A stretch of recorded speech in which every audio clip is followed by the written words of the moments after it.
நீங்க நினைக்கலாம் நீங்க வந்து பண்ணியிருக்கிற படம் வந்துட்டு you have done the greatest work அப்படின்னு நினைக்கலாம். But he will hate that film. And அவரோட சென்ஸ் ஆஃப் இது judgement is very very good.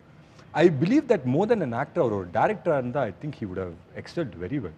I think even during his last stages, ஒரு ஸ்கிரிப்ட் வச்சிருந்தார் அவர் டைரக்ட் பண்ணணும்னா, unfortunately he couldn't. உங்களுக்கு வந்து அவரோட மூவிலேயே ரொம்ப ஃபேவரட்டான ரோல்னா நீங்க எதை பிக் பண்ண முடியும்? Because I have one. நான் வந்து உங்ககிட்ட பேச ஆரம்பிச்சதுலேயே நம்ம நிறைய சிங்காக வரும், அதனால நான் சும்மா கேட்குறேன். வேட்டையாடு விளையாடு சேம் இல்லை வேட்டையாடு விளையாடு. A lot of people might say Polladhavan or இது Vada Chennai, but Vettaiyaadu Vilaiyaadu was like the OG Daniel. யார் இவர் அப்படின்னு ஒரு எல்லாருக்குள்ளேயுமே ஒரு பரபரப்பை உருவாக்குன ஒரு அவர் ஒரு மீட்டர்ல பேசுவார் இல்லைங்களா வேட்டையாடு விளையாடுல. அதுதான் அவரோட ரியல் லைஃப் மீட்டர். அப்படிதான் பேசுவார், இங்கிலீஷ் அண்ட் தமிழ் மிக்ஸ் பண்ணி. ஆமாம் அப்படிதான் அடிப்பார் அவர். ஸோ எனக்கு வந்து டேனியல் பல்லஜனா வந்து அந்த படத்தில் வேட்டையாடு விளையாடுல வந்து டிவியில் வந்து they will be searching for ஹிம்னு ஒரு நியூஸ் போயிட்டு இருக்கோம். அவங்க கண்டுபிடிச்சிட்டாங்க இவங்க 2 பேர் தானே. இப்போ கமல் சார் வந்து பிடிக்கணும் இவங்களை, இதுதான் சீன். ராகவன் வந்து பிடிக்கணும் பேசிக்கா. இப்படி அடிச்சுக்கிட்டே நான் யார் தெரியுமா, நாங்கள் வந்து கொஞ்ச நாளில் we are going to find solution for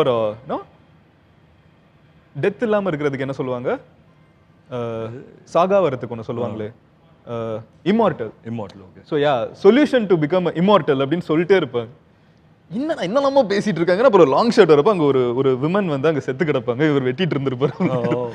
எனக்கு வந்து ஸோ அந்த ஷாட் வந்து உள்ள க்ளோஸாக வைக்கிறப்போ I don't know how they conceive this shot.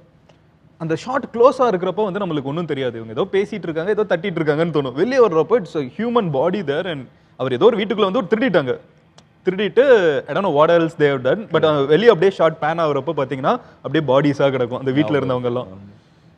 What villainism, I don't no, it's like peak acting. He's a phenomenal actor அப்படின்னு because he was very aspired to be a director. அதனால he knew exactly what comes in the film. So எக்ஸாக்டாக இது பண்ணால் இந்த மீட்டரில் பண்ணால் இது ஓடுவோங்கிற judgement வந்துட்டு அவர் ரொம்ப கிளியராக இருந்தது. ஃபார் எக்ஸாம்பிள் ஐ திங்க் ஒரு ரீசெண்ட் இன்டர்வியூ ஐ கீப் வாட்சிங் it on YouTube over and over again. Gautham சாரும் அவரும் வந்துட்டு ஒரு இன்டர்வியூ கொடுத்துருப்பாரு. ஓகே. இப்போ நான் சொல்கிறது வே ஆஃப்டர் வேட்டையாடு விளையாடெல்லாம் முடிஞ்ச பிறகு வேர் ஹீ ஸ்டார்ட்ஸ் டெல்லிங் அந்த டைலாக் நான் இப்படி தான் இம்ப்ரூவைஸ் பண்ணேன் அப்படின்னு சொல்லி அவர் பேசி காமிப்பார்.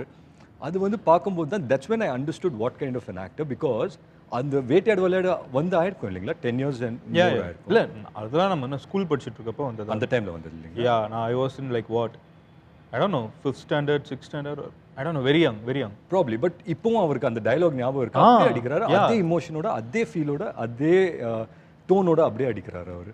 பீக். யா